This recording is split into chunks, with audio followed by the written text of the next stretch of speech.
we take to be the truth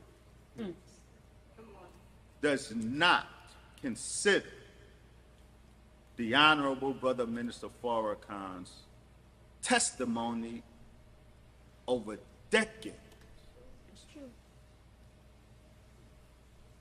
There's a reason we are not invited to the conversation. That's right.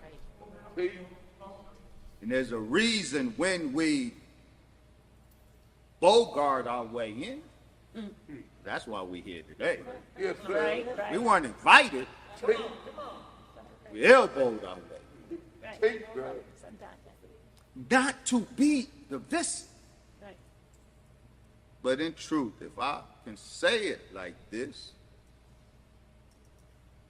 we just not gonna be the punching bag no more. That's right. Because Not gonna be the punching bag no more. What do I mean by that?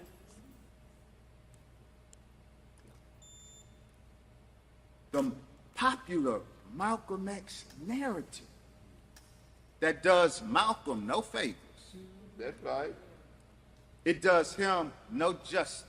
That's right. It shows no proper love and respect for Malcolm X, the popular Malcolm X narrative, which I call, for reasons I will, inshallah, show, a false narrative.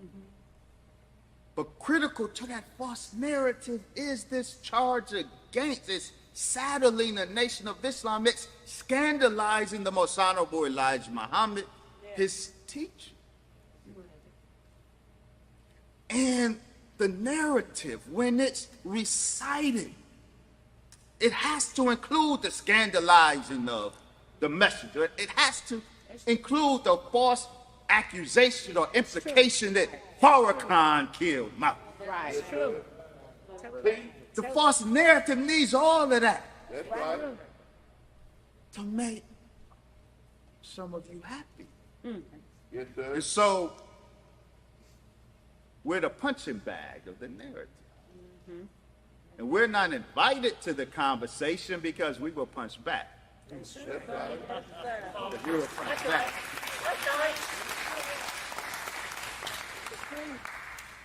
No, we did not come to Holly Springs to punch anybody. Right. We come to Holly Springs to lay the facts bare. That's right. Now, you, Brother Wesley,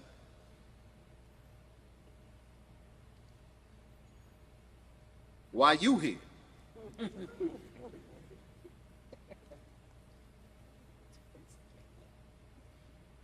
You don't look old enough.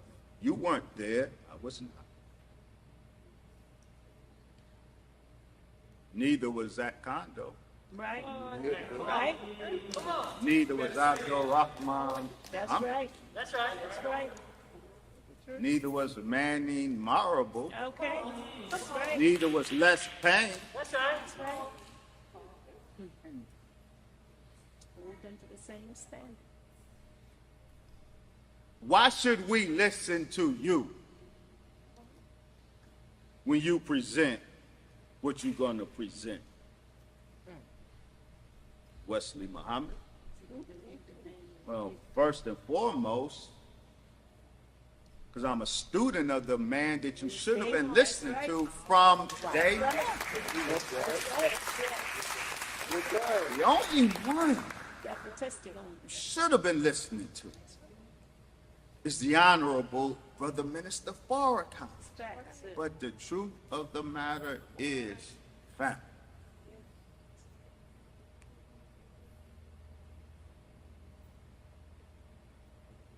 our brother Malcolm X was resurrected. His legacy was resurrected. If you check the history, Malcolm was not in the media He was. in 1987. He was.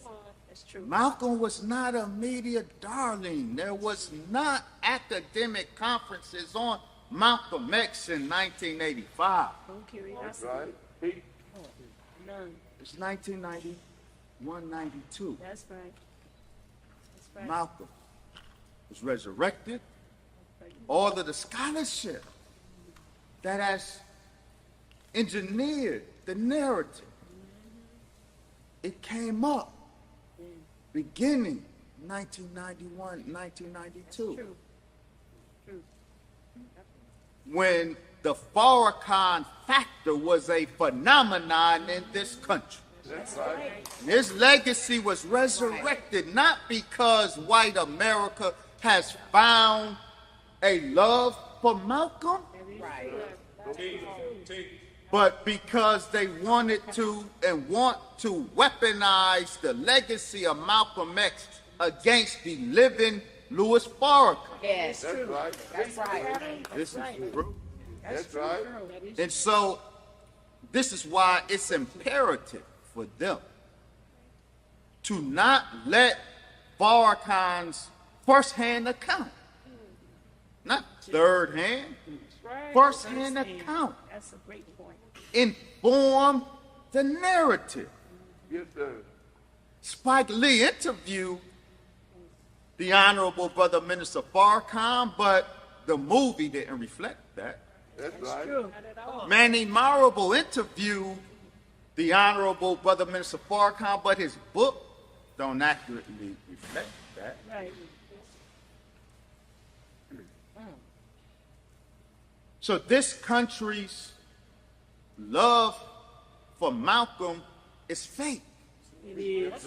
That's true. Undergirding it is a genuine hate for Farrakhan. Yes, that is true. This is true. That is true. This is true. So we come. None of our people who loved Malcolm do we consider enemies. That's right. No, sir. Teach. The enemy, Brother Patrick, is the source of the divisiveness. That's right. Teach.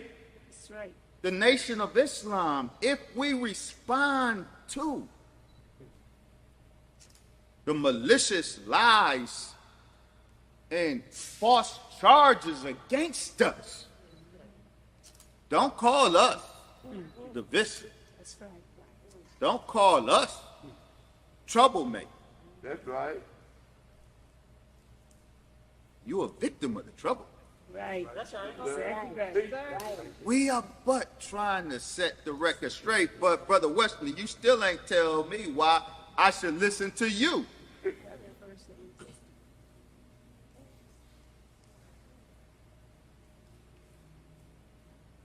We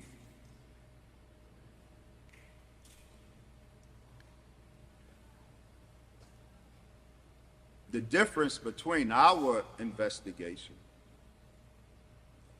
and that of those who have gone before is ours is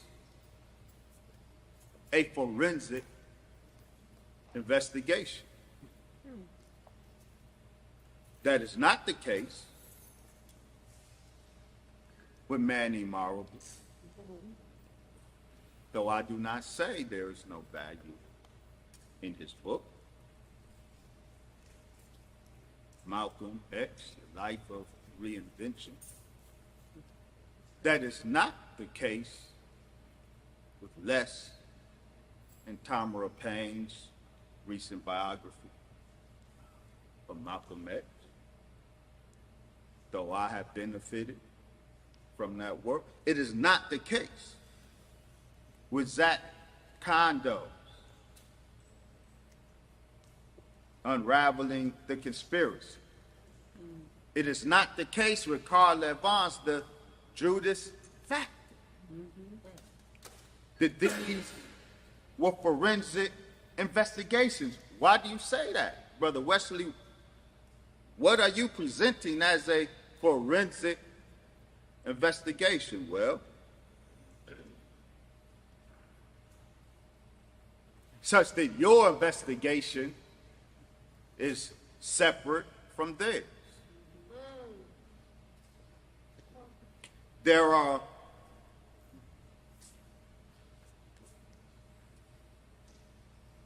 $5,000 documents in the Malcolm X assassination case file of the New York Municipal Archive, 5,000 documents. Documents originating from the initial police and City of New York investigation of the assassination, the murder, as well as documents related to the 1966 trial,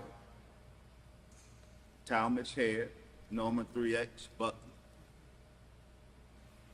Thomas 15X Johnson, as well as files related to the 1978 appeal by Attorney William Kunstler. Of those 5,000 documents in the Malcolm X assassination case file, just 6 of those 5,000 documents are the 6 volumes of the trial transcript of the 1966 trial, which is upwards of 5,000 pages itself. There are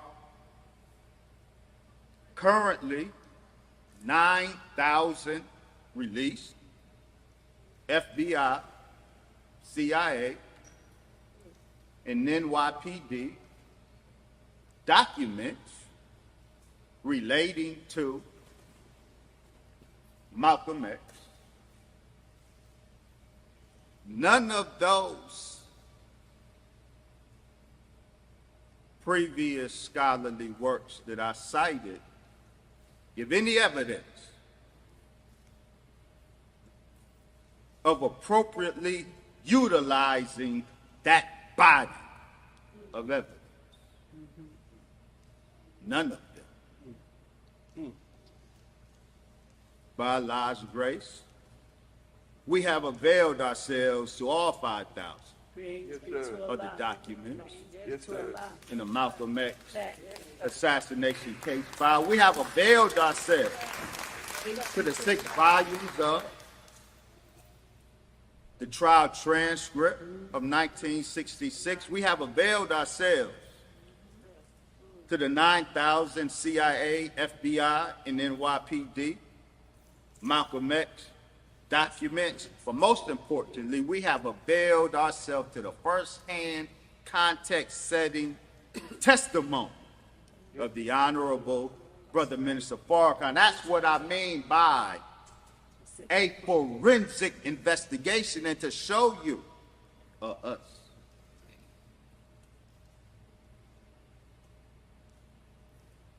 The game changer in this discussion, that a proper forensic investigation can produce,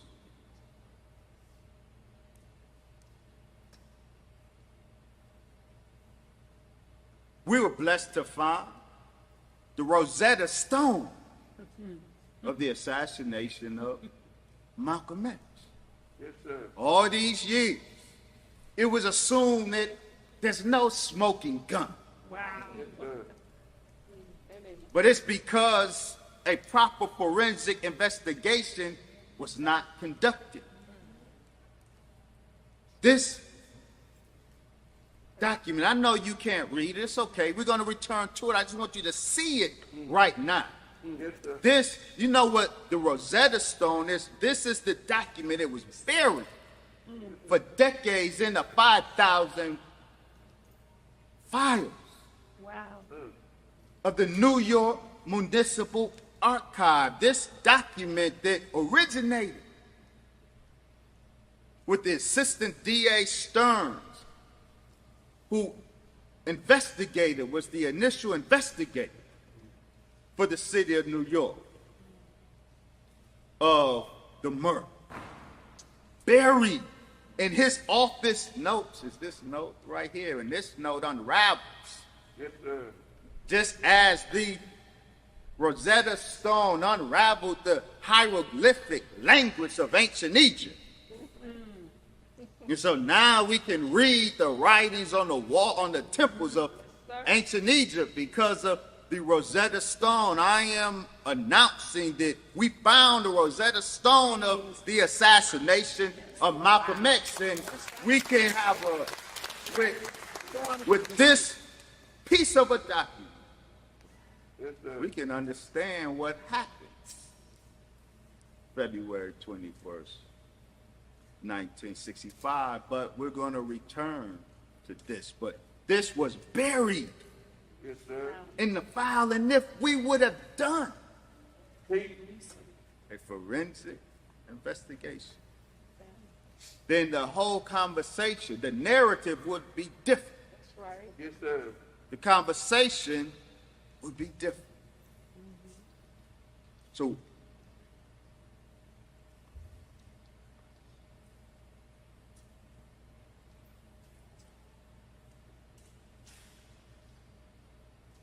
the popular narrative, the scholarly narrative, the false narrative has been given new life with the Netflix docuseries Who Killed Malcolm X. Many thought we've reached a moment of revelation with the Netflix docuseries. Yes, sir. It is true that I received calls from fellow Muslims, Yes, sir. excited having watched the Netflix docuseries. They were excited that the devil is revealing the truth now. Stop. Stop.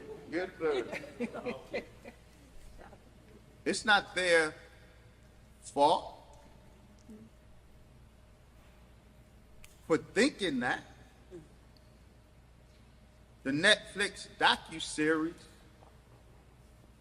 did reveal something. If that's the case, Brother Wesley,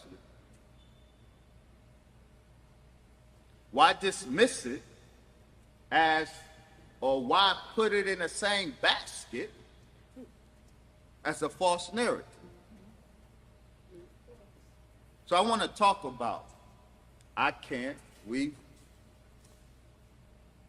brought together or produced 1,000, our investigation is 1,000 pages. I'm not going to hold you here to indulge me as I go through 1,000 pages of research. So I'm going to hone in on something that I hope illustrates the bigger point.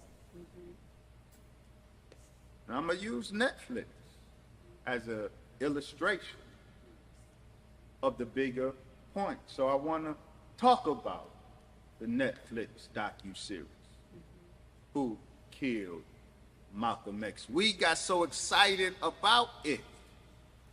Yes, sir. Yes, yes. I want to disabuse us. I want to rob us of that excitement. Yes, sir. Not because I'm hating, but because I understand biological what I'm looking at. And I want to help us understand what you're looking at. That's right. Because what we're looking at is something very specific. The Netflix docuseries, Who Killed Malcolm X, is a U.S. intelligence operation. Say that again. Yes, sir. Peace. I don't want you to not get Project. what I'm claiming. I'm going to go after the claim. That 6-part series Who Killed Malcolm X is an intelligence operation. It's true. Makes sense. True. Makes sense. It's a specific intelligence operation called a limited hangout. Interesting. What is a limited hangout? Or no. Limited hangout is intelligence jargon for a form of propaganda in which a selected portion of a scandal, criminal act, sensitive or classified information, etc., is revealed or leaked without telling the whole story. Nasty. Limited hangout, restricted hangout, give something in order to hide something else. The intention may be the intention of the limited hangout intelligence operation may be to establish credibility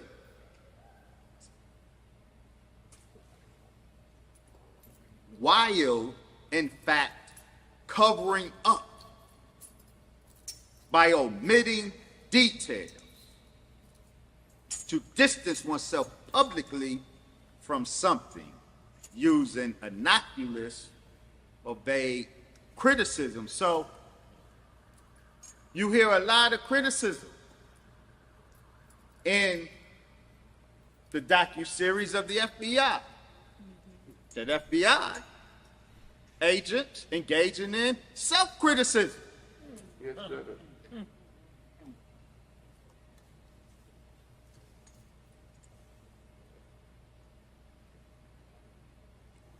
To distance oneself publicly from something using innocuous or vague criticism, even when one's own sympathies are privately with that, and to divert public attention away from a more heinous act Wow. by leaking information about something less heinous. Interesting. This is a common tactic used by government intelligence agencies caught in a scandal. Yes, sir.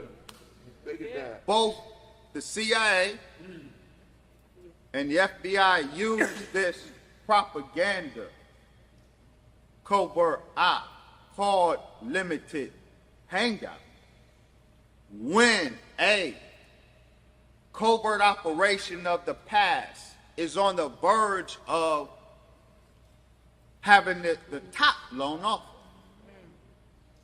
being exposed.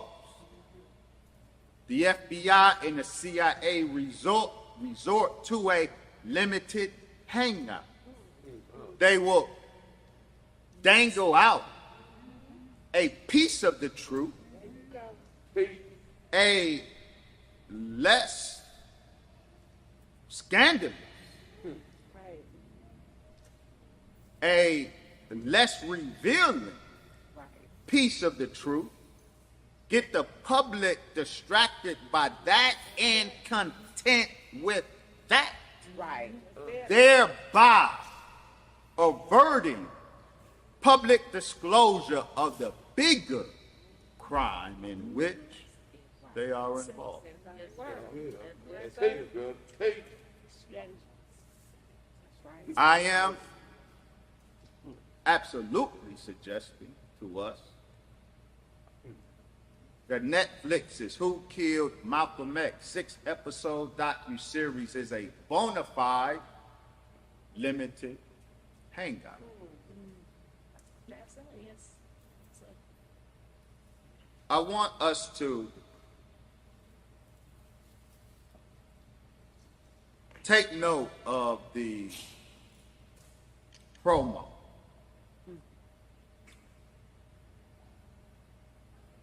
The Who Killed Malcolm X Netflix promo. You see the most honorable Elijah Muhammad behind Malcolm, hovering in shadow-like manner. That's right. Right. See, our enemy is the master of subtlety. That's right. Yes. Teach. Teach, sir. Yes, sir. What evidence, what proof do you have, Brother Wesley, of what you charge?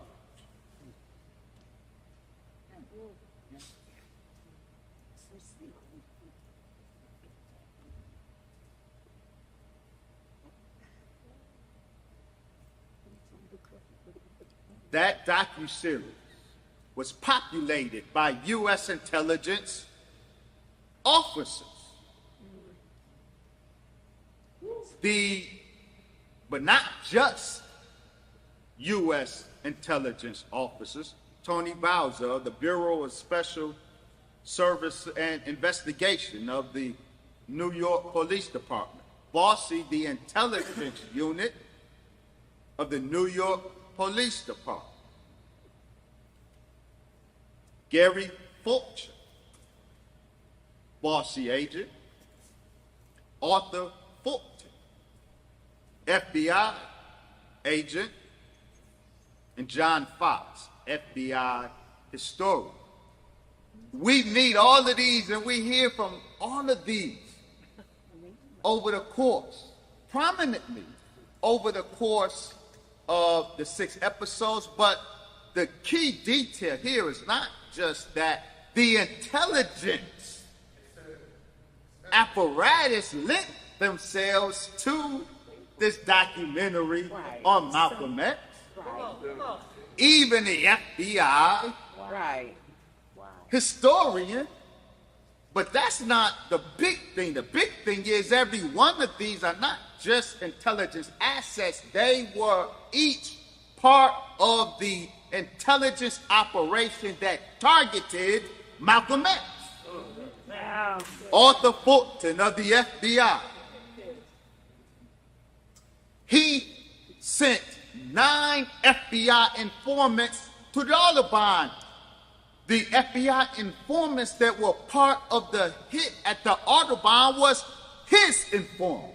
Wow. Wow. And he graces us with an appearance in Netflix. Who killed Malcolm X? Tony Bowser was a field commander in the operation that targeted Malcolm X's Muslim Mosque Incorporated and later Organization of Afro-American Unity. Tony Bowser was one of the commanders. Jerry Fulcher. He was the one tasked, his first assignment for Bossy was to install and monitor the technical surveillance that the NYPD put on or in Malcolm X's Hotel Teresa office. Wow. It was Jerry Fulcher who spent all day listening to the wiretap, the surveillance tape, and every night he delivered them to the municipal office. The people involved in the operation that targeted Malcolm X that resulted in his death are the very ones that Netflix was able to secure Isn't that amazing? to tell us about the assassination of Malcolm X. Come on, man. God. Wow. So we have Tony Bowser saying, yeah, we botched the investigation. NYPD, we couldn't do that. Yeah, we botched it. See, that's that self-criticism Yes, sir. to Fake. distract, Right. to mislead. Right. Exactly. You didn't botch the investigation, Tony Bowser. Right. You committed the crime and covered it up. That's it. Right. Right. Yes, sir. Big hard. There is no argument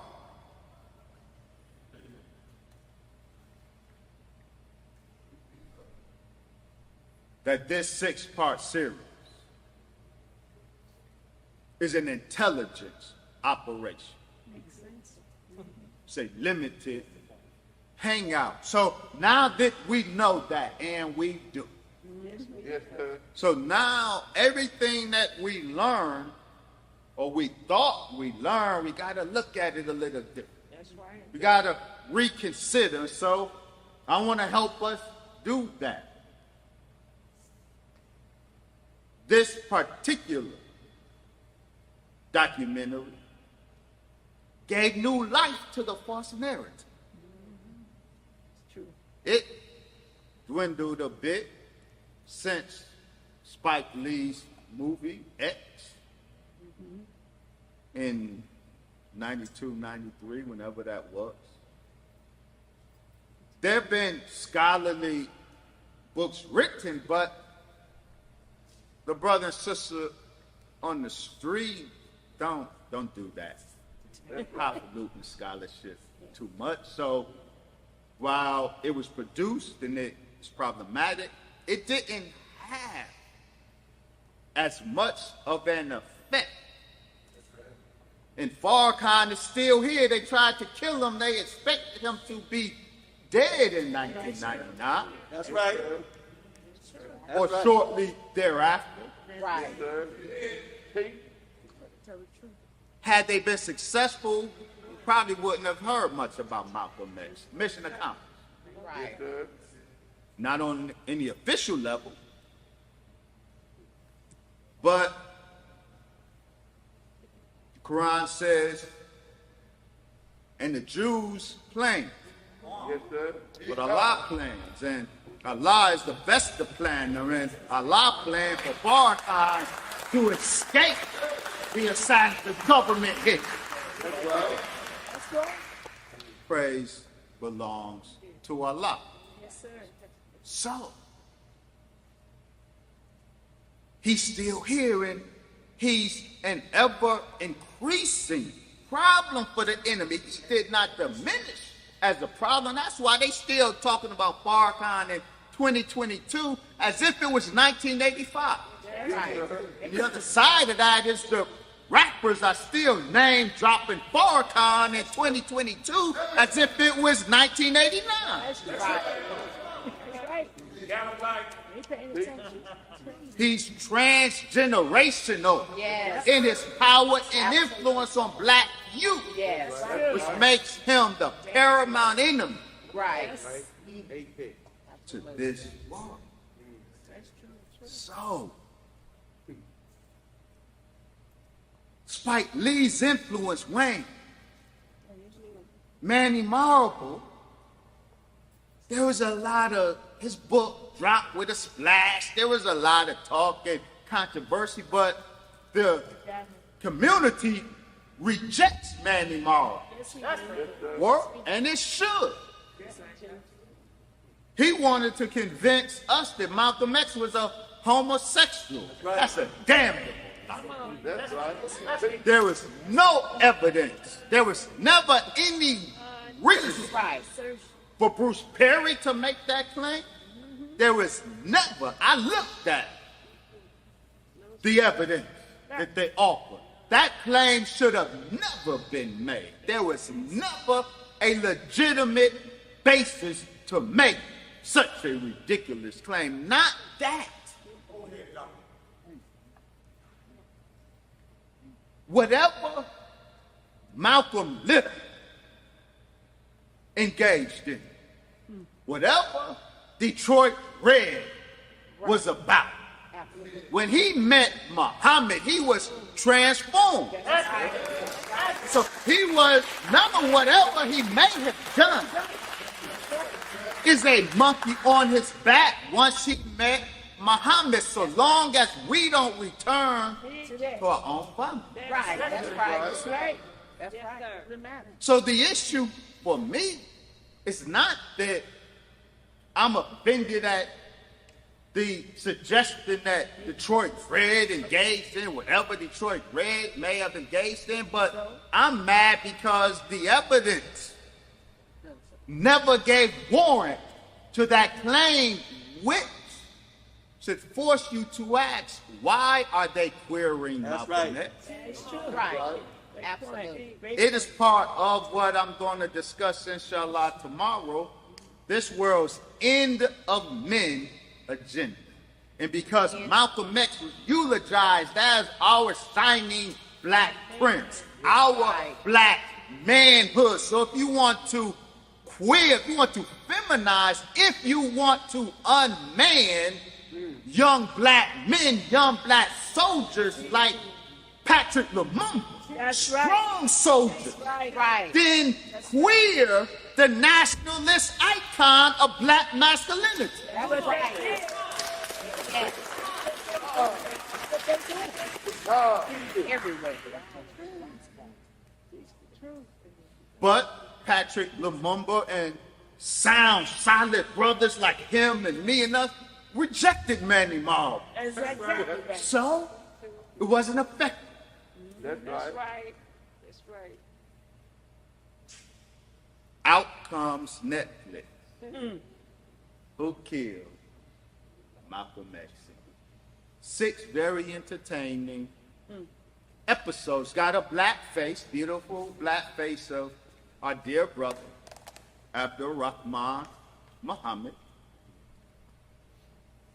And the aim was to concretize the false narrative and think that there's some new revelations which confirm the old lie. Elijah Muhammad and the Nation of Islam killed Malcolm X. That's why they got the messenger mischievously peering over the shoulder of Malcolm X on the promo.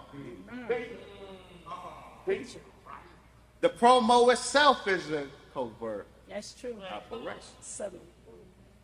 Okay, all right. So, Brother Wesley, it's a limited hangout. Clearly, you made your case with that. But where did it go wrong? Where's the lie in it? I thought it revealed great truth. Where's the lie in it? Left them. That's what they call sin.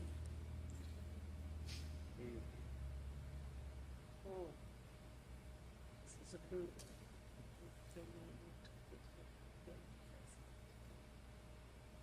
As we get of the 6 episodes, the first 3 really set the stage for what the producers really want to hone in on. They focus on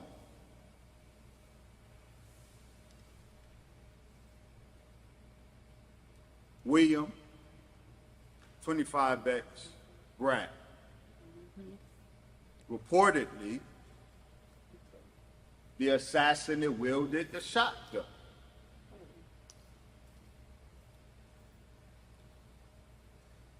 Episodes 4, 5, and 6, I believe, certainly 5 and 6, was preoccupied with William Grant.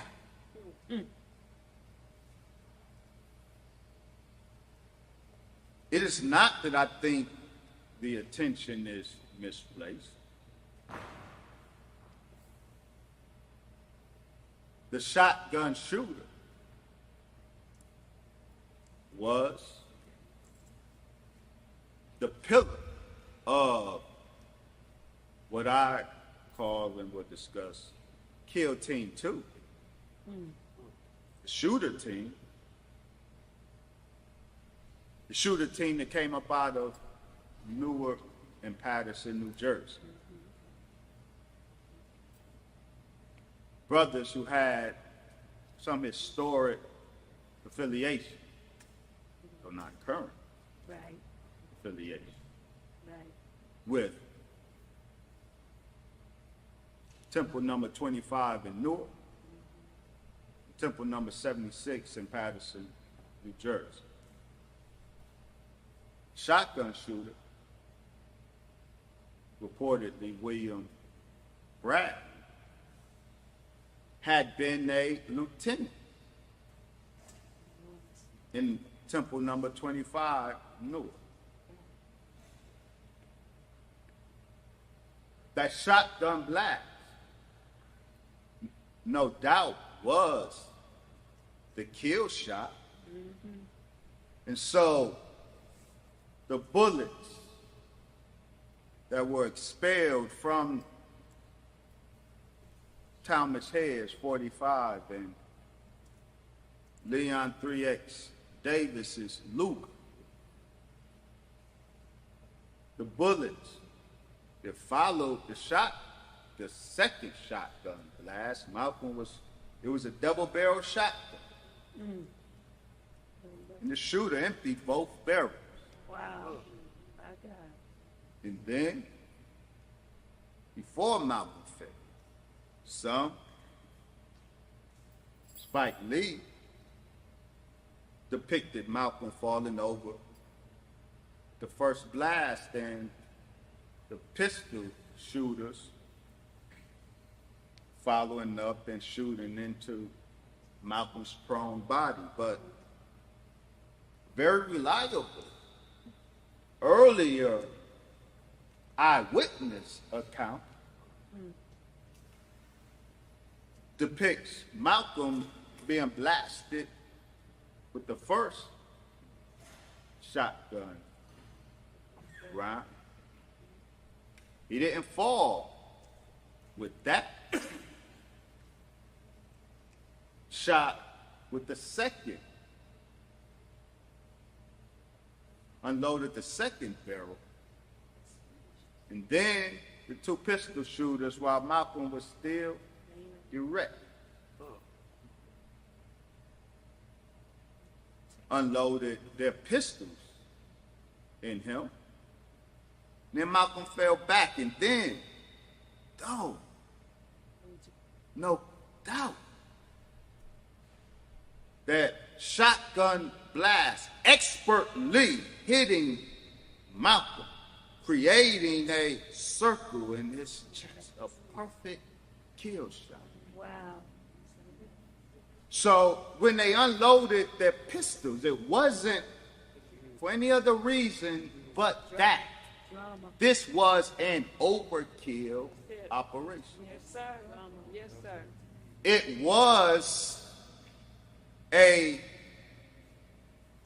was government theatrics. It was sending a message. And so before the assassins fled after unloading their bullets into our brother's body, one of them, either from Kill Team 2, the shooter team, or Kill Team 1, the Judas team, those with Malcolm who betrayed him and set him up, in their wickedness. It's the only reason Kill Team 2 was able to do what they did.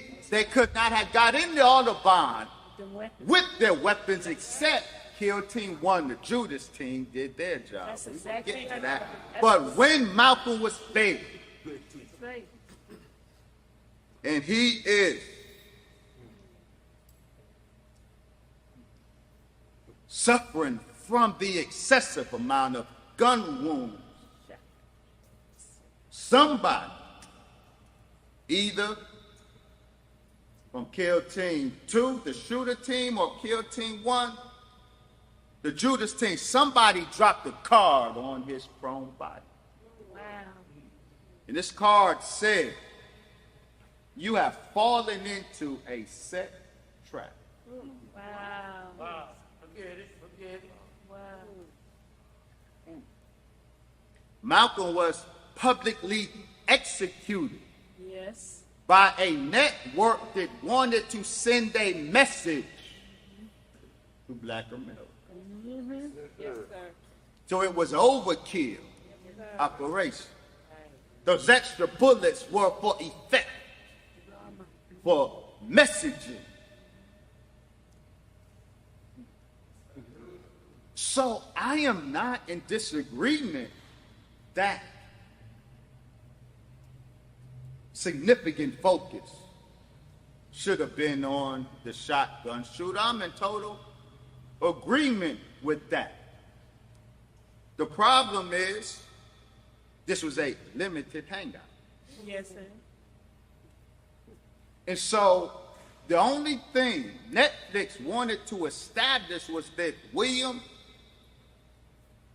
Bradley was William 25X Bradley, and he comes up out of the Newark mosque or Newark temple, Yes, sir. where them black Muslim goons reside.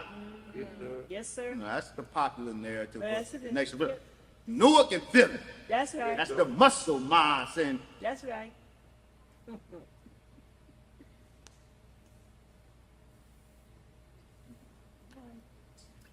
there's a problem with that representation.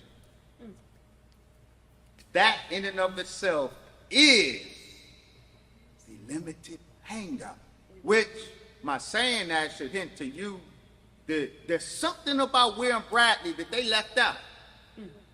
Are you going to give it to us, Brother Wesley? By Allah's grace. Yes, sir. But before we get there,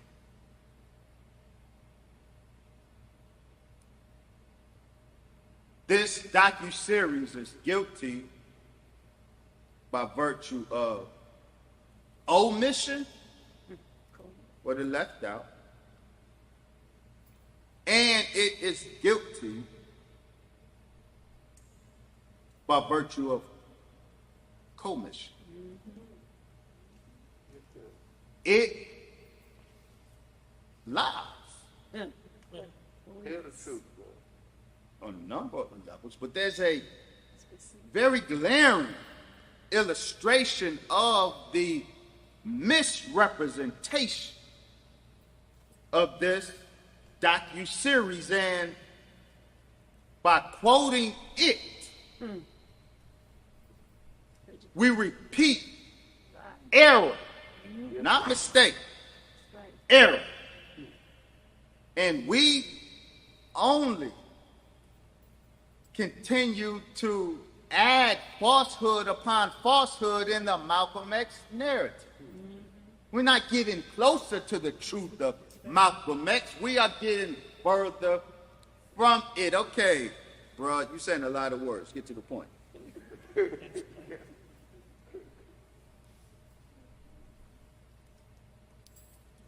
Most of us who are students or quasi-students of Malcolm X, we recognize that image.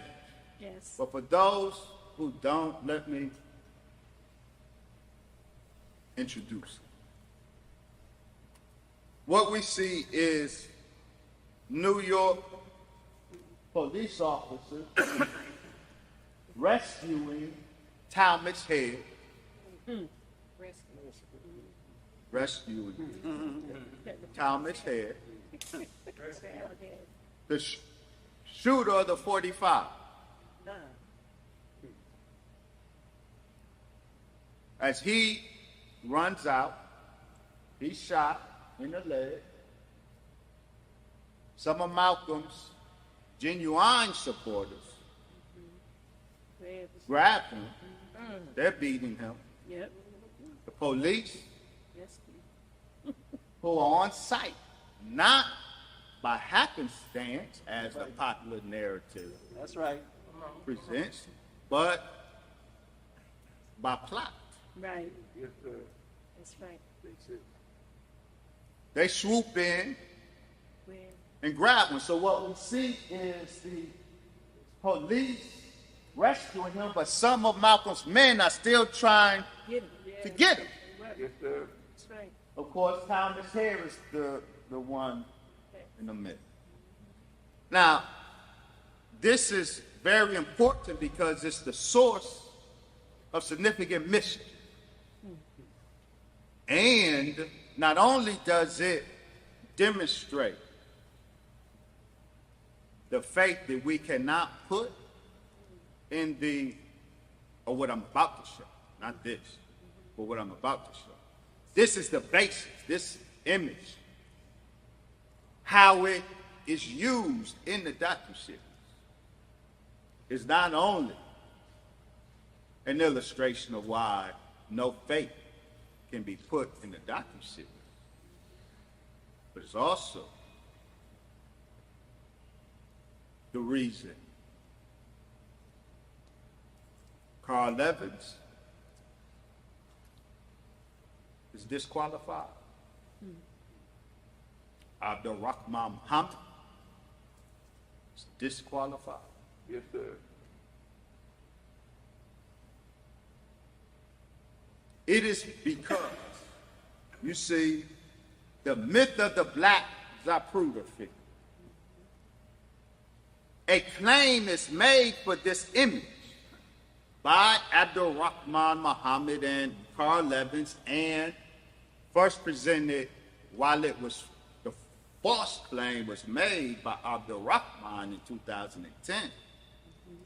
Most of us first encountered it in the Netflix series. The false claim is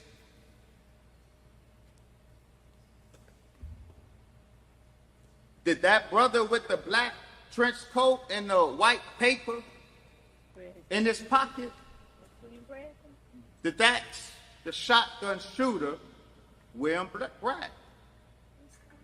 This is prominently stated in the docuseries. The video, the live action is played, and Carl Evans christened this the Black Zapruder figure. Now, look at what the claim is, and it's ridiculous on the surface, but I don't want to prejudice you, though I guess I already did, but listen to it. This is supposed to be the shotgun shooter, William Bradley. He just shot Malcolm. He just committed an assassination. What Abdul Rahman and Carl Evans claim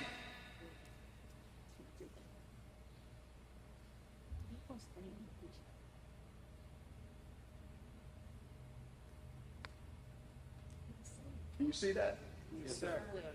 This is the Audubon Ball. Yes, sir. Is that image clear on there? Yes, sir. At the top is 166th Street, where the main entrance into the Audubon and up into the ballroom is. That's where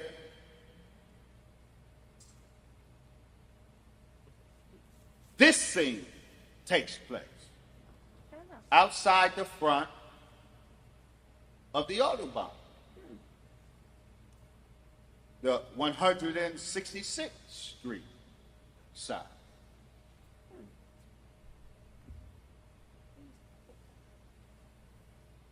The bottom is where you see where it says the stage.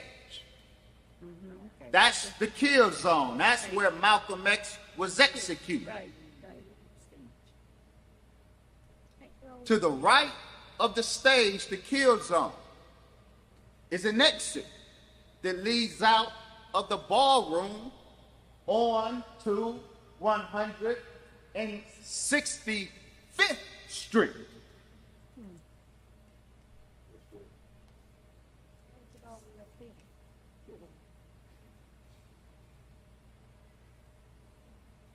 The shotgun shooter emerging from the second or third row from the stage shoots Malcolm.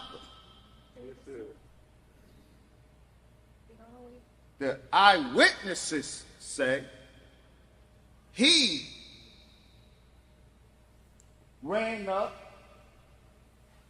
right, and into the ladies' lavatory where there is stairs leading to an exit.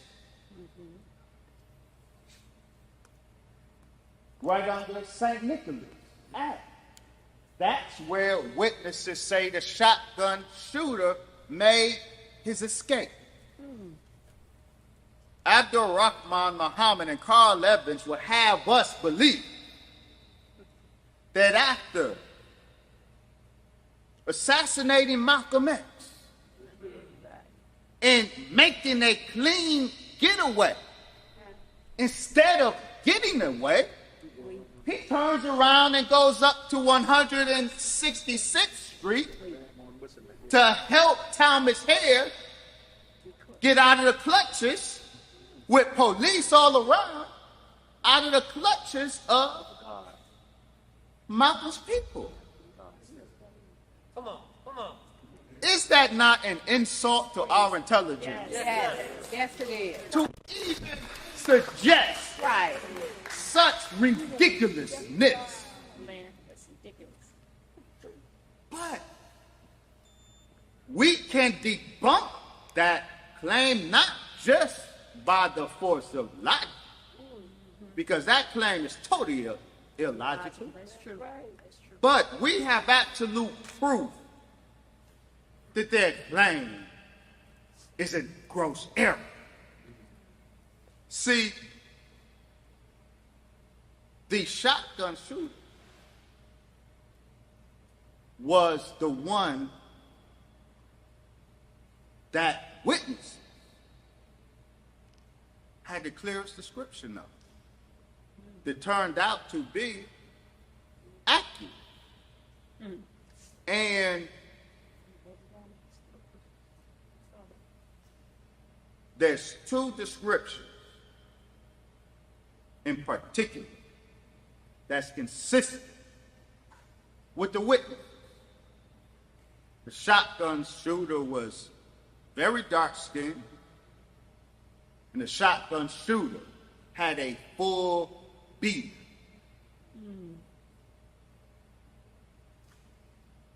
So if we had,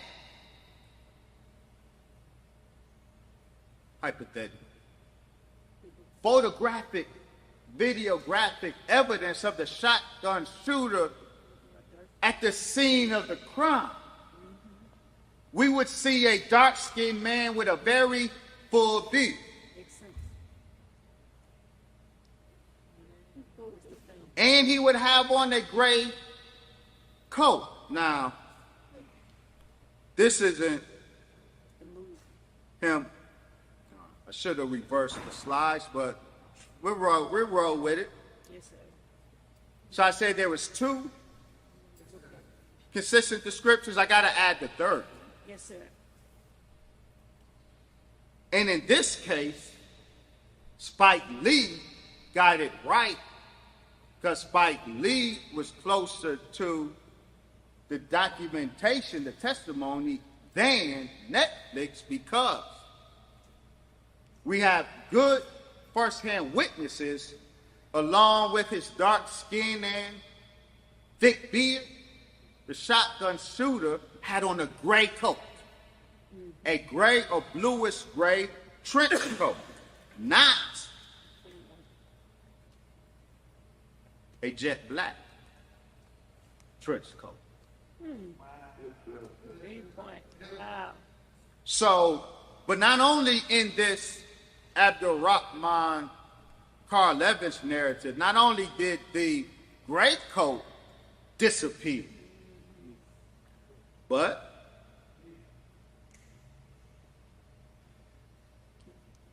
the beard has disappeared.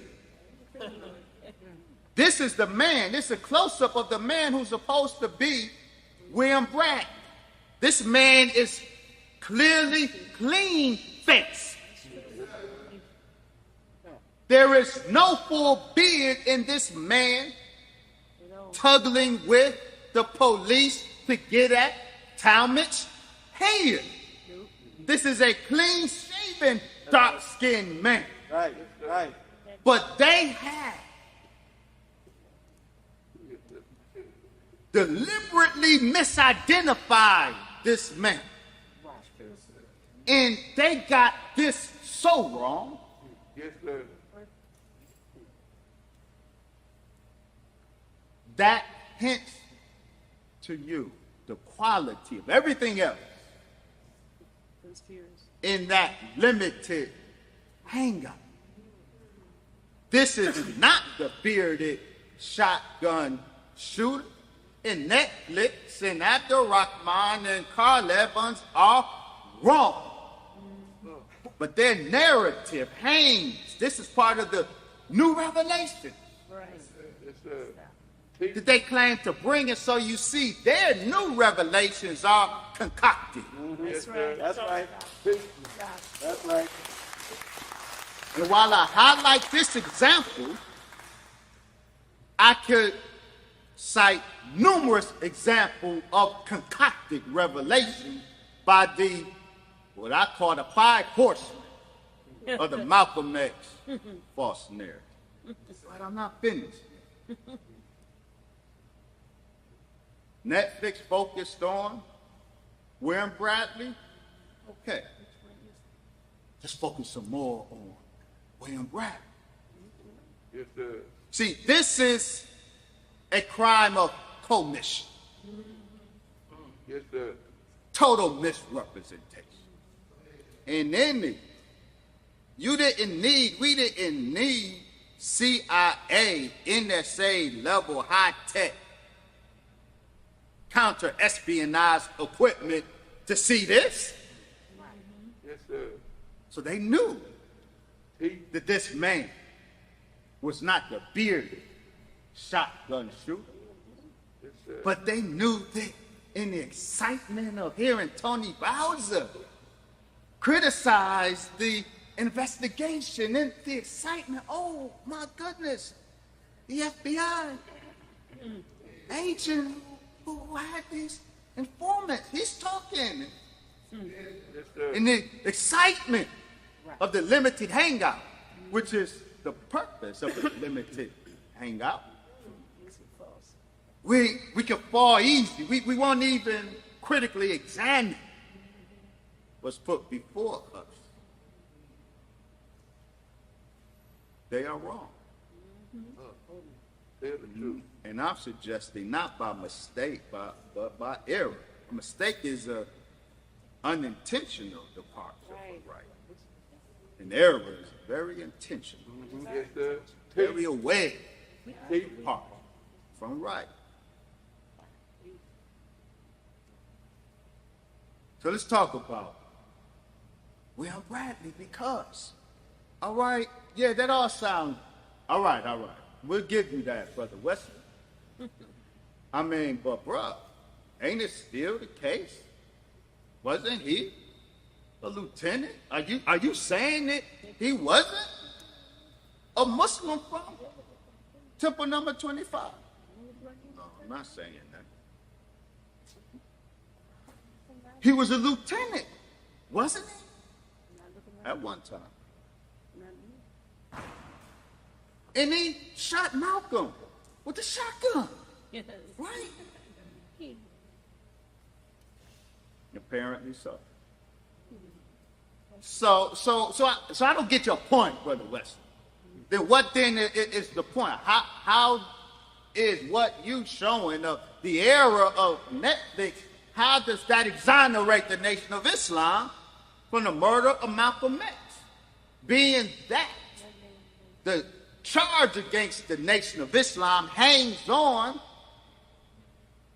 William Bradley. Certainly, that's how Netflix presented it. The Nation of Islam is guilty. Elijah Muhammad is guilty because William Bradley. So, I want to talk about William Bradley like Netflix talk about William Bradley. Come on, Doc. Yes, sir. Yes, sir. William Bradley was very important. what you're looking at is I forget, no, I didn't bring it, 15 or 18 page FBI document on William 25X Sprague. And so we need to know about him in order to judge what it is and in order to judge who it is he represents in this murder. William Bragg, we get great details in this FBI document, forensic investigation. Avail yourself to the primary source. William Bragg, you know why? I'm sorry, I keep adding to the list. First I said 2 things consistent. Witnesses report about Bradley. Then I said 3 things. Indulge me, there's 4 things. The other thing they know about the shotgun shooter was he clearly was an expert shooter. Shotgun is a very difficult weapon to shoot, especially when it's sawed off. In terms of hitting a target at the distance that they say the shotgun shooter was, and the witnesses say the shotgun shooter, he was an expert because he got into a stance and he laid the gun in the crook of his arm and he shot it with professional accuracy. All of the witnesses who were familiar with weaponry marveled at the expertise of the shotgun shooter, but now we know where he gets his expertise from. Yes, sir. Yes, sir. William Bradley was a weapons expert, a machine gunner for the United States Marine Corps. Oh, wow. Come on. He went from there to become a Green Beret. Wow. That's a good shot. Now, what's most important about that, U.S. Special Forces, the Green Beret, were the mercenaries for the CIA. Wow. The CIA is an intelligence body, not a military. Right. The CIA does not have soldiers. Yeah. So since the early 60s, the CIA and the Green Berets had an arrangement. U.S. Army Special Forces or Green Berets, when the CIA wanted to execute a murder, an assassination, their mercenaries were Green Berets. William Bradley was a Green Beret. Wow. William Bradley was honorably discharged, but I suggest that his honorable discharge was part of his sheep dipping.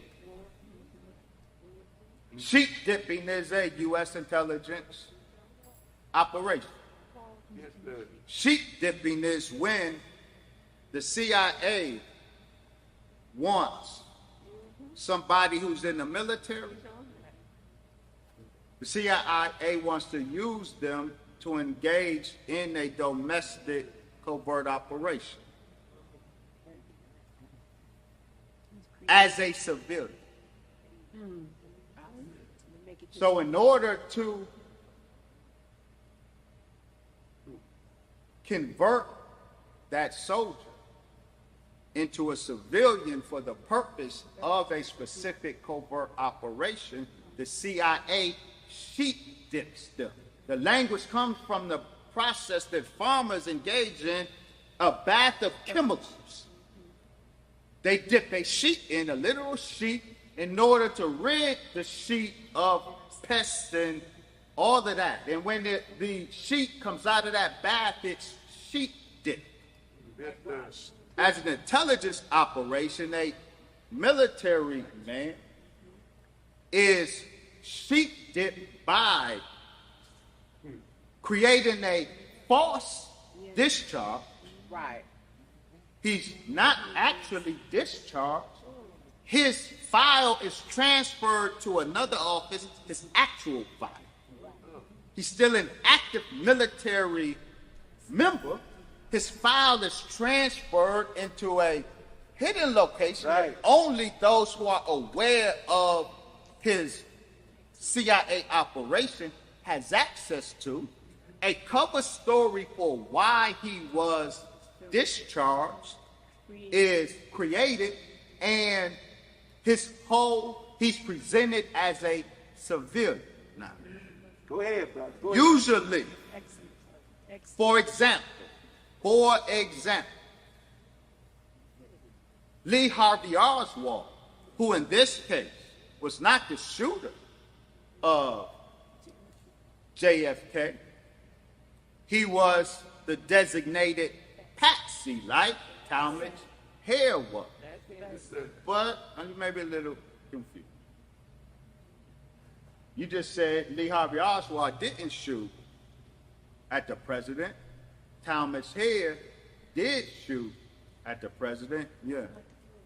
Sirhan, who shot at Robert Kennedy. The three of them are in a similar class of sacrificial patsy. Some shot, some didn't. But the relevant thing with Lee Harvey Oswald that connects him to William Bradley, Lee Harvey Oswald was not the foolish commie that the media depicts him as. Lee Harvey Oswald was a highly valued U.S. intelligence asset. He received, at the time of his death, he was receiving payment from the CIA, the FBI, the Secret Service, Customs. When Lee Harvey Oswald, he is the perfect illustration of the sheep dipping process. Very important. Lee Harvey Oswald, who was in the Marines, like William Bradley,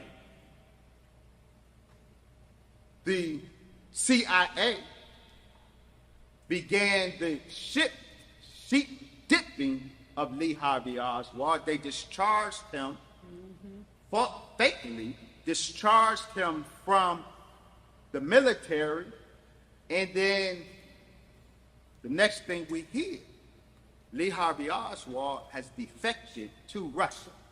Right. But now we know that that was a fake defection. Right. The Office of Naval Intelligence sent Lee Harvey Oswald to Russia under a fake defective program. This was part of the sheep dipping, making Lee Harvey Oswald a communist, because he was selected to be the commie patsy in the assassination of the president, which they hoped would trigger a war with Russia and with Cuba. Wow. JFK's assassination was a false flag operation. They made it look like communists killed Kennedy, like the assassination of Malcolm X was a false flag operation. They made it look like the Nation of Islam killed.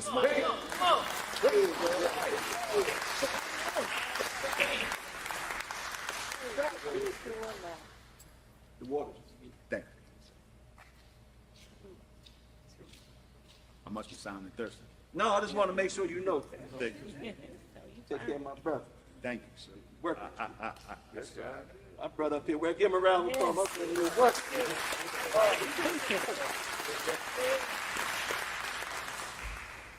I won't allow will be much longer. Take your time. It's evidence. because the plan to kill Kennedy required a communist.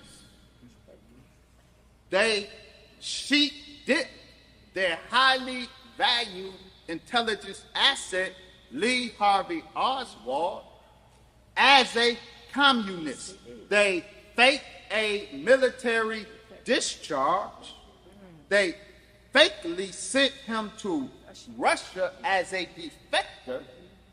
Then when he came back in, what we didn't know then, but we know now, he came back in the federal government gave him and his Russian wife money to set up. They did.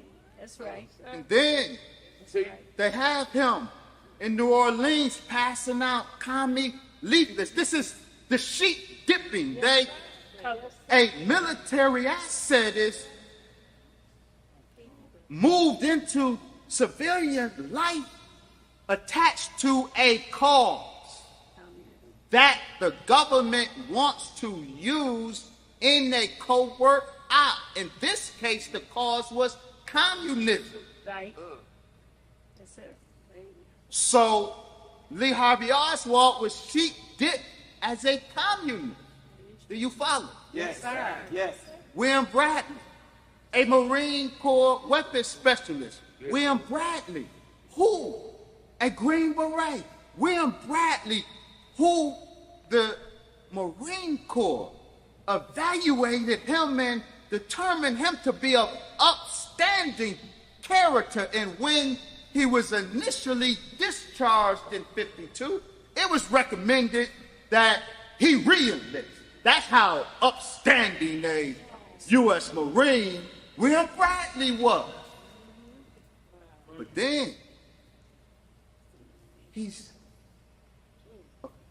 officially discharged in '53, and the next thing we hear about this upstanding Marine, he's committing robberies in the city of Newark. See, the civilian, he's building a civilian legend. This is what's called in intelligence jargon, your personal, your civilian cover story is your legend. Wow. So he's going around New York, this upstanding Marine is now robbing folks in petty robberies. He's getting arrested, he's building a record. Then he joins the temple in Newark. And from day one, as this 15, 18 page FBI document reveals, from the day he entered the mosque, it was reported to the FBI. Wow. Every single of the over 100, every individual Nation of Islam event he attended, they recorded it. Okay. They are That they may. following their main That's right. activity in this civilian, Man. the sheep dip civilian covert operation. He becomes a lieutenant in the mosque. This is true. Yes, sir. But he wasn't that on February 21st, Right. 1965. Now, That's not. there's certain aspects of this false narrative that really depends on us not even doing simple thinking. Everybody knows the Nation of Islam. Look at every brother with a bow tie in it and straight tie, but you know to be with us. Look at him. Just take a second. Like, Look all around. Look all around. Take those of you who have a mask on, just do me a favor for a quick second. come on. Just take your mask off. Look at every single. Look like that. There's a lot of FOI in here. That's right. What do you notice, besides the bow tie and the suit, what do you notice is characteristic of every single male member of the Nation of Islam that's in this place today? Clean shave. Ain't no beard, in the house.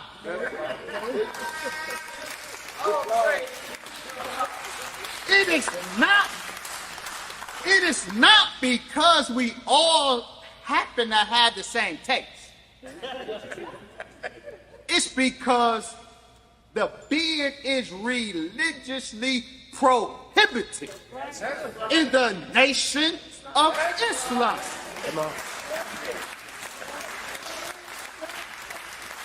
So every male and female member of the Nation of Islam knows that we know when a brother has fallen out of the mosque. That's right. That's right. One of the first signs. Go ahead, The brother ain't in there no more. He got a beard. That's right. And when we see him with a beard, we don't even ask him how you doing on them papers. You know, he ain't doing nothing on them papers. That beard tells us that. So we know that. That's no revelation that I just gave us. Right. And we know that even before this, y'all heard the shotgun shooter had a beard. That's right. That's right. William Bradley had a beard. Come on. Then that should have let you know right then. Way. Whoever he wasn't with the Muslims. He wasn't in the mosque. That's right. So we get people when they fall out. And we know that. Thomas Hay. He wasn't in the mosque at the time. He was on F time. He looked like he was. F time.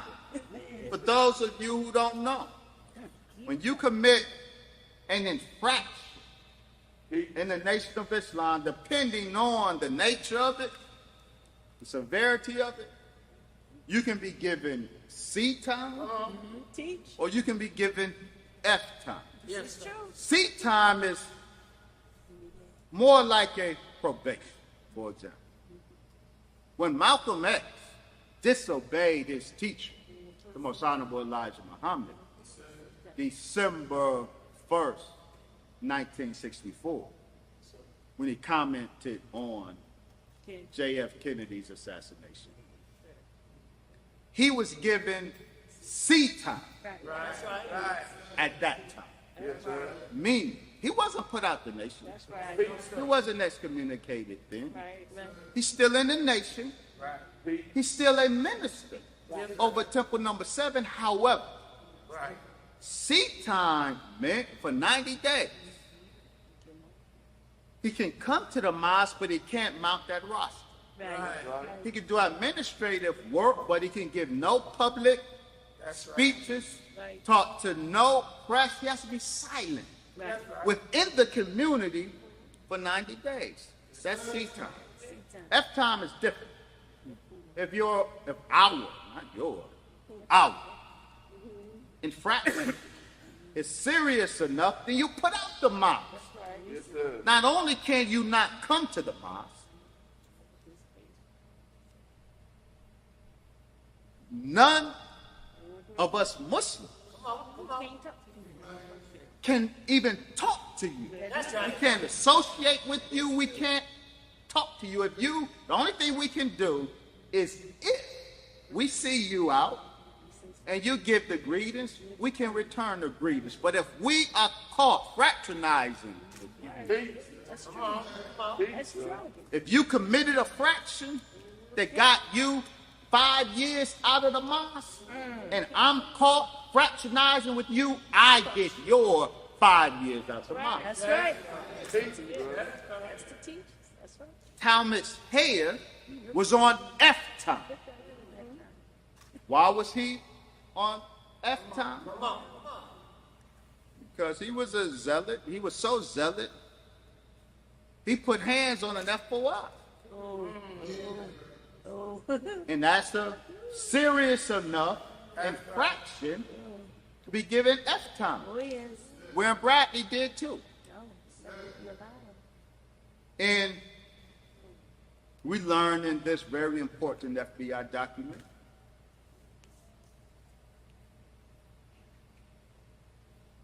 July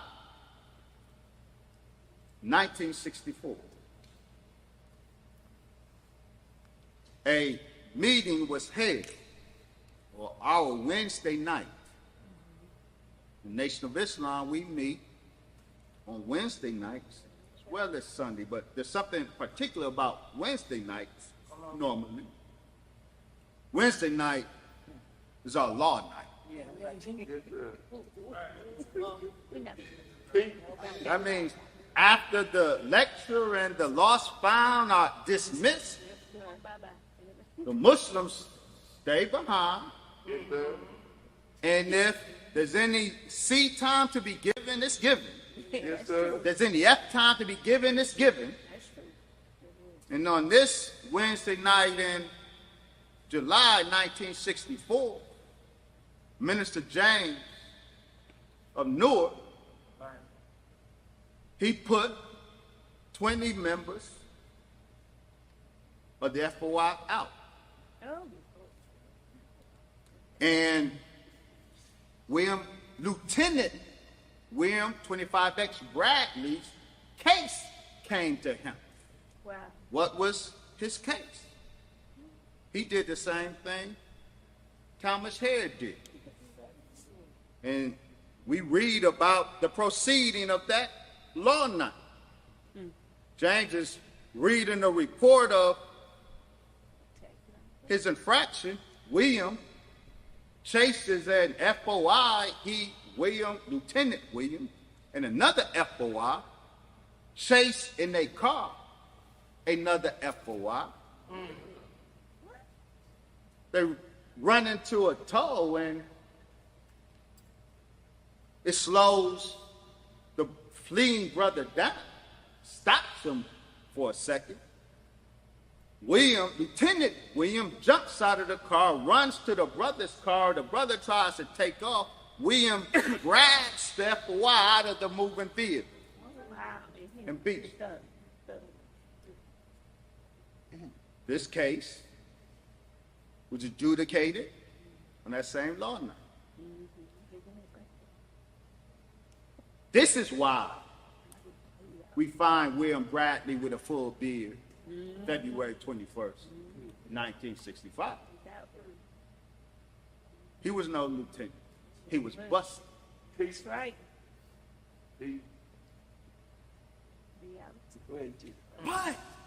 But, that isn't even the biggest thing. The whole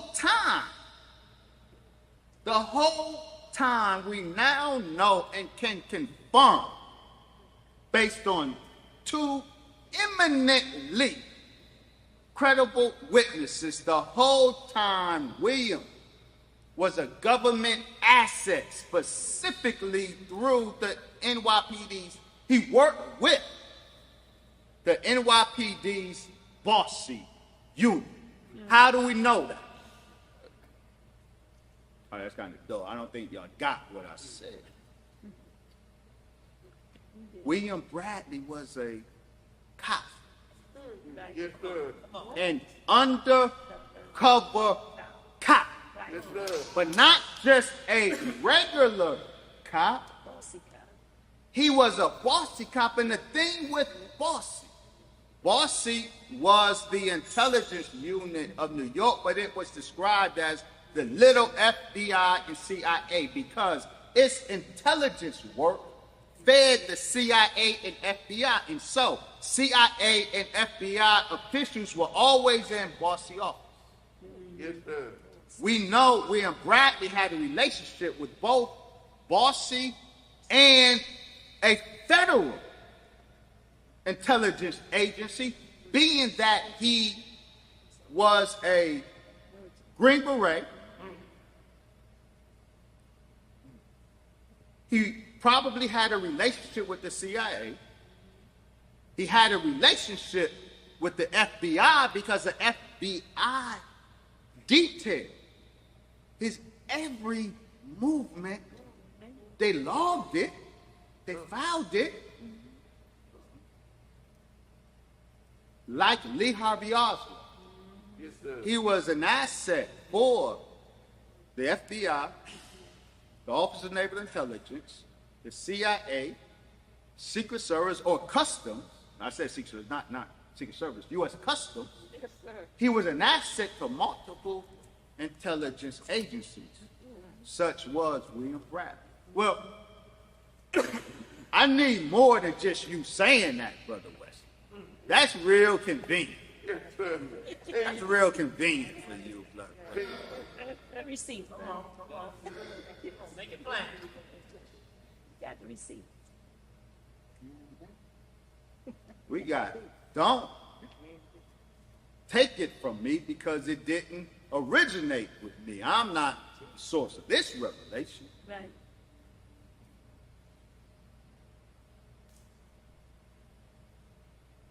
It's so. It's such that it is a crime of omission that it is not in Netflix. This is my point. It's delivered. Because this fact was known at the time Netflix produced its documentary. And I happen to know Yes, sir. that part of this information, at least, was given to the producers of Netflix, and they refused to include it. For example, that white boy with the prosthetic nose in the middle. Very important. Roland Shepard. Roland Shepard is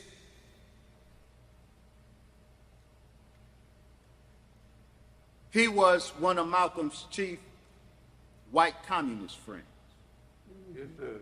When Malcolm spoke at the militant forum of the Socialist Workers' Party, the young Roland Shepard did the security for him. On that day, February 21st, 1965, that Sunday when Malcolm entered the ballroom at approximately 2 o'clock or 2:15, I believe. As he entered on the 166th Street entrance, there was Roland Shepard with the Socialist Workers' Party Journal, the militant, passing it out or selling it to those coming into the ballroom. And as Malcolm walked by, they greeted each other. Roland Shepard, because of his work with the militant, he always sat with the press. He went to all of Malcolm X's, all the bond meetings, and he always sat in the press section. Now, if this is the stage, and you are the audience of the audience, the press section where Roland Shepard normally sat is on your left side, Malcolm's right side, right there. Right. That's where Roland Shepard usually sat, in the front row on my right side. When Roland Shepard finished hawking his wares, he entered and went to take his normal seat where the press sit, right there. On this day, Gene Roberts acted as usher. He told Roland, no, Roland, you're not sitting there today. We got you over here. So he brings Roland over here. Interesting. In fact, the third row, the third seat in the first row. Roland says, well, okay, they must have VIPs here today. Yeah. So as he sits down, he's curious why he can't sit in his seat. I'm sorry. My hand movement gave a false impression. He came in the entrance and down the center. Gene Roberts met him in the center aisle and said to him as he was going to go to his seat, on my right side. Gene Roberts said, Roland, you're not sitting in your seat today. And he ushered him over here. And as Roland sat, he wanted to know why he couldn't sit in his regular seat. He wanted to see what VIPs had unseated him. So he looks over, he sees no white people, but he sees around his seat this big, burly, his words, black dude with a full beard who has a blue-gray coat on. Roland didn't know who he was. He had never seen him before, so he just took his seat. A few minutes later, the drama, the final act begins. The final act is the code name that the government gave the assassination of Malcolm X, just like the code name for the assassination of JFK was the big event. So the covert operatives who were a part of that operation, when they would discuss it, they will refer to it as the big event. In Dallas, the big event. The code name for the government hit on Malcolm X was the final act. Wow. It was a final act because there was a previous act. The previous act was, they called it the Big Bang. That was the bombing of this house. Wow. A week before. T-Tom.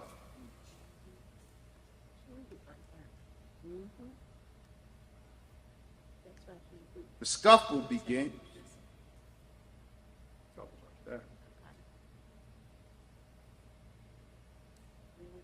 Bradley unloads the shotgun. He drops the shotgun by design. He runs out. Now, of course, when the blast sounds, but before the blast sounds, there's an explosion in the back. I can't get to all of that tonight. But the explosion diverted everybody's attention to the back because the shooters were up front. Yes, sir. When the blast sounded, everybody hit the floor, including Roland in that third seat.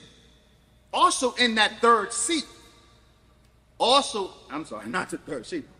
in that first row was bossy undercover agent Raymond Wood. Amen. Yes. Him right there. Yes, sir. Raymond, I don't know what seat bossy undercover agent Raymond Wood sat in, but we know from what he told his cousin Reggie Wood, whose book on the confession of his cousin, Officer Raymond Wood, everybody should avail ourselves to. Yes, sir. Reggie Wood, The Confessions of Ray Wood, I believe. You should. It's important enough where I'm comfortable plugging it. Very important information in there. We know that Raymond Wood was in that same front row. I don't know where he sat, but we know that when the shotgun shooter did what he did, then he deliberately dropped the shotgun for reasons I can't get into tonight. He dropped it. He runs down the center aisle over to my right, into the ladies' lavatory, down the steps out. The exit. Raymond Wood, the light-skinned brother on the end, Officer Raymond Wood, sitting in that first row. Bossy sent him there. Raymond Wood is the one responsible for there being no search at the door. Wow. Malcolm X did not give the no search instruction. Wow. Malcolm X did not give the no guns instruction. Malcolm X had a 32 on him at the time he was killed. Wow. He had a gun, and that gun was lifted from his dying body by those who were supposed to be his brothers, but they were the Judas team. And when you see that final seconds of Malcolm's life, the clip they show, they have him laying on the ground with all of these people around him, most of those people around him are the Judas. That's right. Come on. Right. Yes, sir. Yes, sir. That makes sense. Right. The reason the shooter team could get in the front door of the Audubon with their weapons is because there is no door security. The reason there is no door security is because this brother, Raymond Wood, Officer Raymond Wood, was instructed by boss to target the officer of Malcolm X's door detail, Khalil Said, a young black Arab from Libya, a revolutionary brother. He was over Malcolm's door security detailing because the NYPD needed to strip Malcolm of his security. They tasked Raymond Wood, undercover officer Raymond Wood, with setting up Khalil Said in that entrapment called the Statue of Liberty case. That's right. They were supposed to be all the Malcolm soldiers were supposed to be armed that day, but the arms that were going to be used that Sunday were at the residence of Khalil Said. So by entrapping Khalil Said and getting him arrested Wednesday, the door security, not only was Malcolm deprived of his door security detail, all of the weapons were now inaccessible in Khalil Said's home, so Malcolm's men were disarmed. That's right. Malcolm ain't do that. The FBI working through Bossy did that. So Raymond Woods, after he successfully completed that task of security stripping Malcolm by setting up Khalil Said to get arrested, his commanders instructed him to go to the Audubon that Sunday. He sat in the front row. William Bradley is over there. When he does his deed, he drops the weapon, he runs out. Officer Raymond Wood, he sees him, and he says to himself, I know that, mother effer.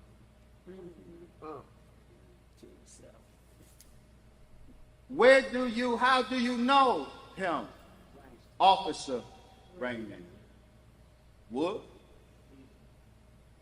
What Raymond Wood, told his cousin Reggie Wood, Raymond Wood, Officer Raymond Wood, saw William at the New York City Police Department. And they caught eyes. Now you got to understand how Bossy works. I have Officer Tony Bowser's book account. I have the commander of that operation, Anthony Ulasewicz, his account. They both are real clear. The black undercover Bossy agents, none of them knew each other. Wow. They kept them unknown to each other. The regular police department had no idea Gene Roberts was a Bossy agent. Had no idea Raymond Wood was a Bossy agent. Had no idea William Bradley was a Bossy agent. Wow. We're going to go further than that. And the agents did not know each other. This was operational, so that the intelligence that each provided didn't contaminate each other. So Ray said to his cousin, Rick, when he saw him, I know that. I saw him. The only time the operatives are in the police station They can never carry their bags. They can never show up at the police station except they are arrested. Right, right. So every time Raymond Wood was at the police station, New York police station, he was arrested Right. as part of the couple. And so he's at the New York police station as an undercover officer arrested for an operation. He sees William Bradley at the police station too. After the final act occurs and Malcolm is executed, we know William Bradley was a little bit higher than a bossy agent. We know that. We know he was an intelligence agent connected to the NYPD, but we know he was higher than that. How do we know that? That's where we go back to our commie white friend, Roland Shepard. So now, Roland Shepard, he hits the ground, like most do. He don't see much right then. See, he didn't have much to tell the police, but they called him. No, I'm sorry, they didn't call him until Roland Shepard responds to a newspaper article that said Malcolm X, with all of his hate white, he gets killed by totally black men in a totally black crowd. Roland objects, said, no, me and other whites were there. So he writes the newspaper and says, I was there. So because of that, the NYPD calls him to come in for a statement. He goes into the Manhattan station to give his statement. The Irish police officers put a spread of photos before Roland and asked him, who do you recognize? He recognized some of Malcolm's people, but he also recognized that dude that took his seat. He sees him in a lineup. And so now he's a bit confused because they got Malcolm's people in here. I know how white you got. So he needs time to think about what he's going to tell them. So he buys himself time by saying to the police, well, I got to use the bathroom, may I? They allow him to go to the bathroom. As he goes to the bathroom, he goes, use the bathroom, he's coming out. The burly black bearded dude that took his seat, who was in the photo lineup that was just presented to him, he passes him in the New York police station now, not posing as a criminal arrested. He's walking around with authority going in the office as if it was his own office. Wow. Wow. Wow. That's deep. That's William Bradley, the shotgun shooter.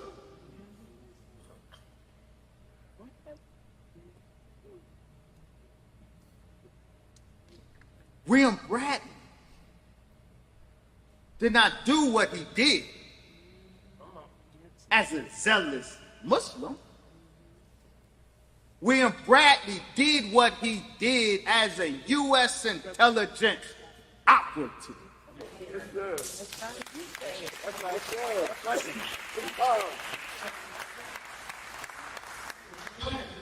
And now we get to this and we close. Yes, sir. Said the Rosetta Stone of the assassination of Malcolm X.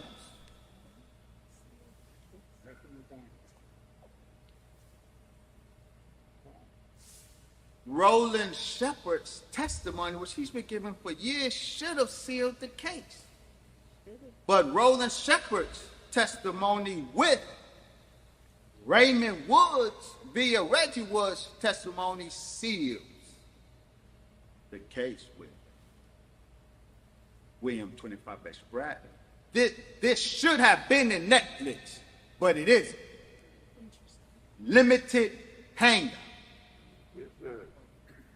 They gave us what they wanted us to have to get us excited and directed our anger at the Nation of Islam. That's right. Had they given the full story of William Bradley, your anger would not have been directed at us. It would have been directed at where it should be. That's right. That's right. It's hard. It's hard. Sir. I close with this. Great I could close. Then, but since I teased and it's late, I teased us. I guess we can close, or I can go ahead and unpack it. Are we tired? Are we ready for Q&A? Are we ready to go home? My timekeepers. You gotta unpack this. That's right. Because I didn't dangle, I didn't limit it. I'll be guilty of a limited hangout, dangling this. Please give me this. Yes, sir. Yes, sir.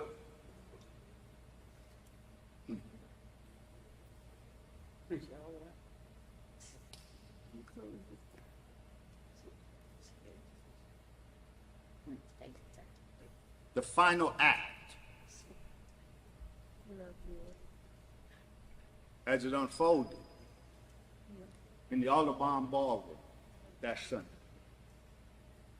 It was a highly coordinated Certainly operation. was.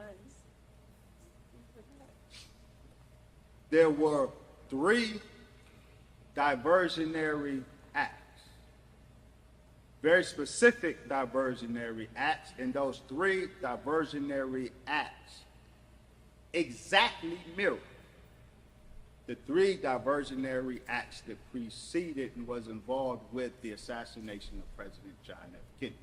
I can't unpack all 3 of them today for time.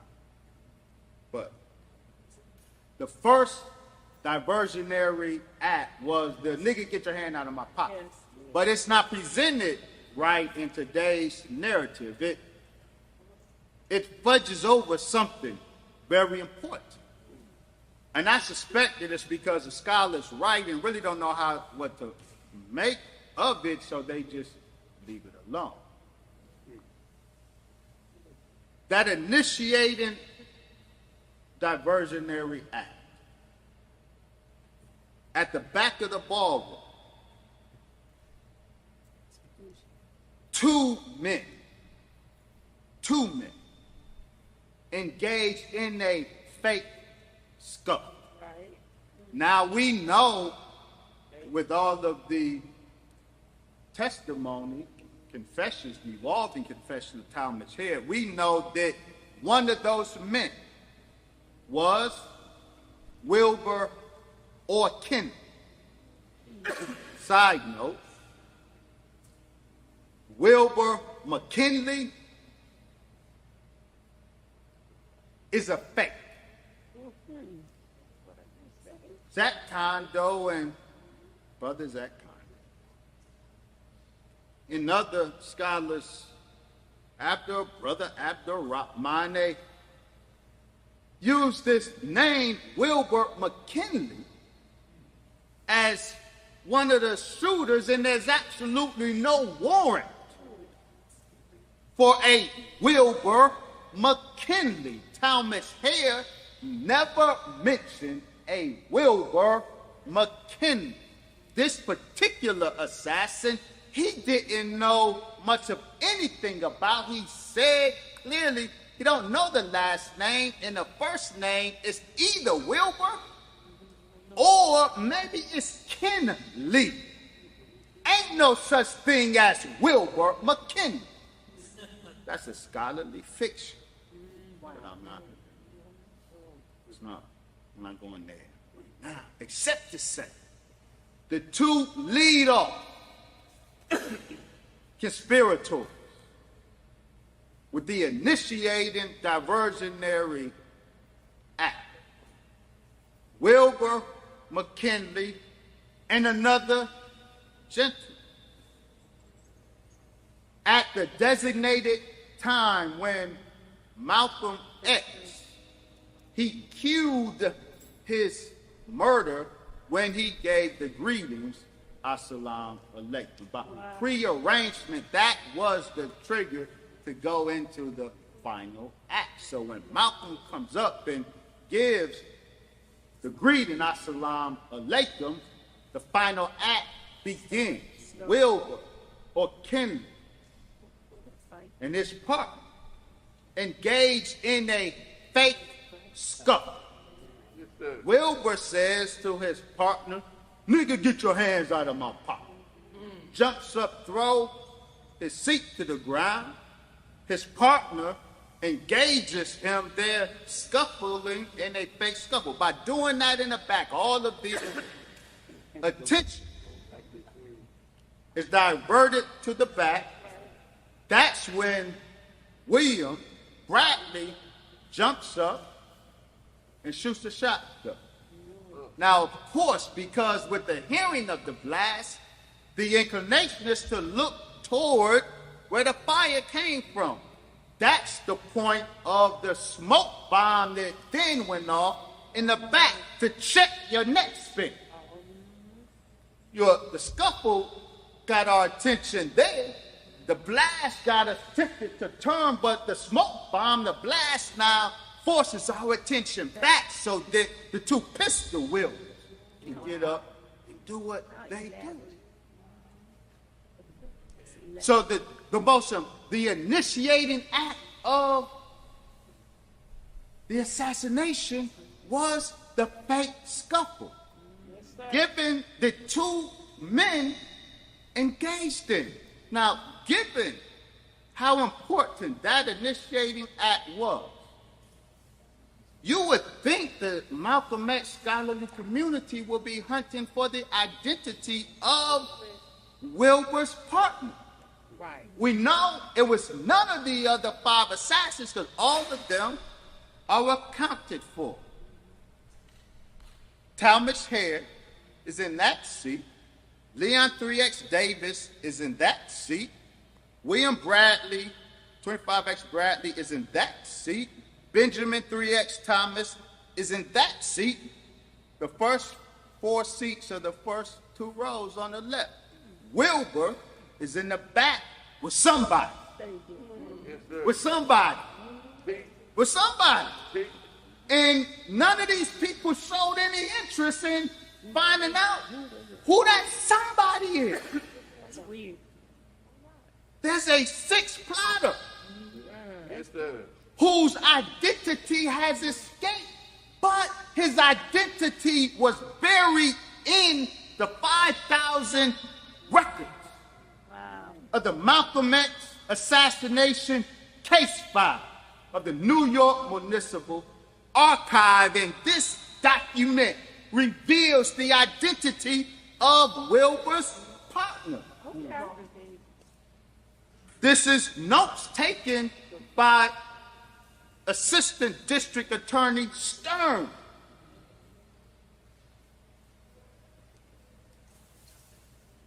Wilbur's co-conspirator was Jasper Davis. Jasper Davis was not a member of the Nation of Islam.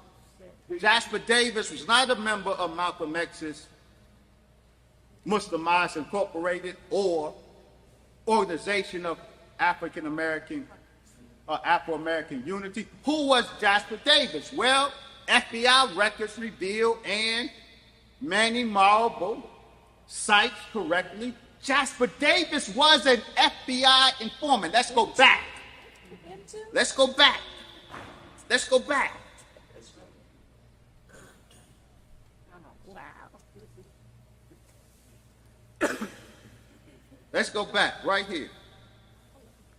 Arthur Fulton up there, FBI. Yeah. He had 9 FBI informants in the Autobahn. We know by name 2 of those FBI informants, though I suggest a 3rd one, but we know for a fact 2. Ronald Timberlake and Jasper Davis. Jasper Davis was one of Arthur Fulton's